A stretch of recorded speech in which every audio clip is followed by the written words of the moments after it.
What's up everyone, how are you doing today? It's Angry Roleplayer once again, and I want to talk a bit about challenge rifts. Today for the first time ever I actually tried the so-called challenge rifts, and I have some thoughts on the matter because challenge rifts are exactly like I thought they will be for me personally. They are mostly depressing than optimistic. So what is a challenge rift in general? For those you guys who have no idea what challenge rifts are, as a special game mode here, or right below the adventure mode, there's new challenge rifts here.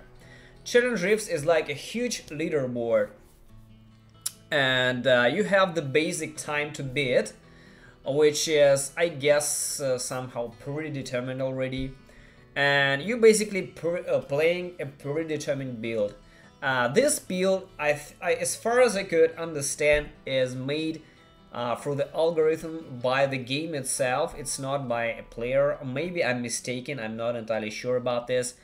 But this time and this is the basic time you need to beat when you are going into the challenge rifts. When you beat the time, you get the cash. And the cash consists of around 200 to 300 arcane dust, veil crystals, some blood shards, I think it was 300 blood shards, and 8 of each bounty, specific crafting mats. So when I play start game here in the challenge rifts, what happens? I appear in this place, which is special. It's called the challenge hub. Here I can see what I should be playing. The challenge rift changes every week, and this is the predetermined setup that I will be playing with. Here I can talk a bit, and here I can test my skills, my damage, and how this will work, so that I could understand how this shit works in general, and how I can do damage as fast as possible. When I click this challenge obelisk, the rift starts immediately without any delay. And the deal is you need to beat the timer, and when you beat this default timer, like I said, you get this prize. And what I find really depressing is a couple of things. First of all, you only get the prize once every week. So once you get the prize, and it's extremely easy to get the prize, like I got it on the first attempt, and I think that even not the very experienced players will get it very fast.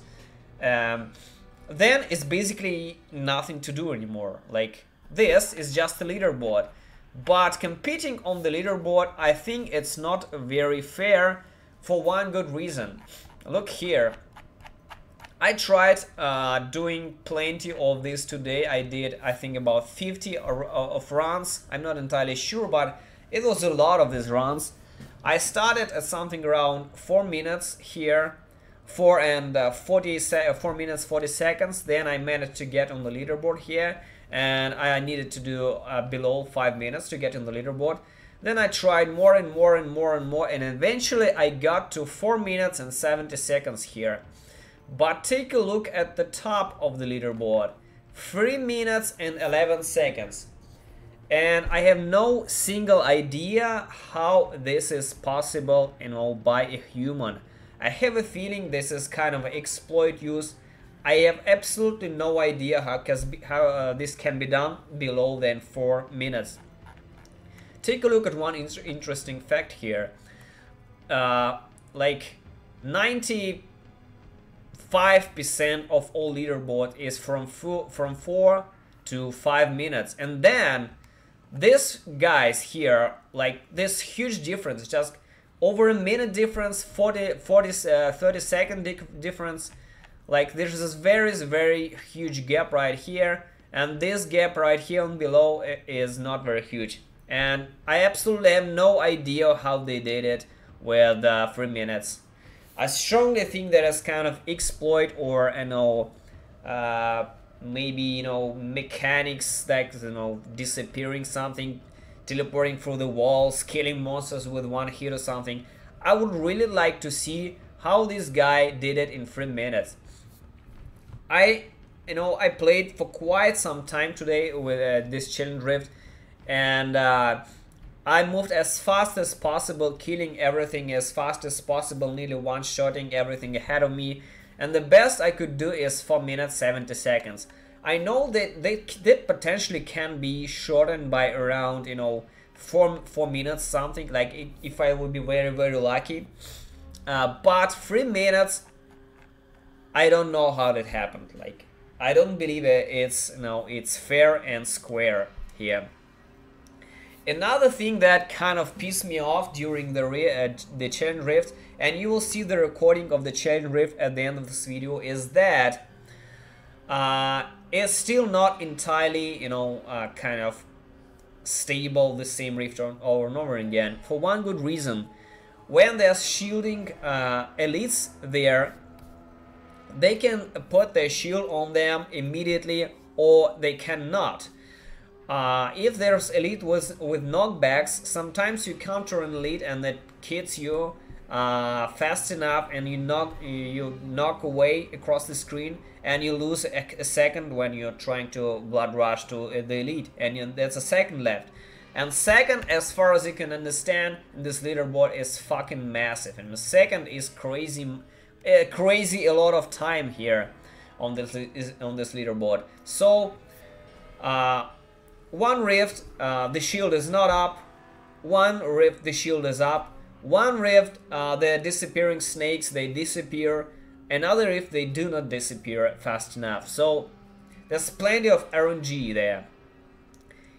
It all depends how fast you can proc your bone armor on the enemy, hit it and explode in 1 second or whatever. So there's plenty of RNG, but the elites with various affixes active at different times, this is what made it quite silly at time, because I once came to the same snakes, and when I came to the snakes, one of them was shielded, and next time I came to the same snake and it was not shielded, and once I came to the snake and it just disappeared like the snakes do, and another time I came to the fucking snake and it didn't disappear. I was fast enough to kill them. So there's plenty of RNG here, and like I said, the biggest issue for me is personally that the reward is just not enough to keep this playing over and over again and pushing here. And the difference between this and this is tremendous, and I have no idea why the difference is such big here. I think that should be different amount of crafting materials, and the price should be different depending on the place on the leaderboard. Like, for example, if you cleared something like 900, you should be getting this amount of crafting mats. If you clear like 800 or 500, you should be getting much more crafting mats, and you should be getting some kind of reward when you rising up on the leaderboard, not just when you cleared. There's 6-minute timer. This is exceptionally easy to clear. The reward should be progressing somewhat, I guess, or should be changed depending on your place on the leaderboard. That's why this is when grinding the leaderboard would have a kind of meaning behind it. Right now, I don't see the meaning behind it at all. And another interesting fact is that these change rifts, they are different for each region as well. Like for example, I know that right now there is demon hunters in Europe, so change rifts is for the demon hunter in Europe right now. In America, we have the necromancer, so it's different as well. But thanks for watching, everyone. This is my thoughts on a change rift, and see you soon.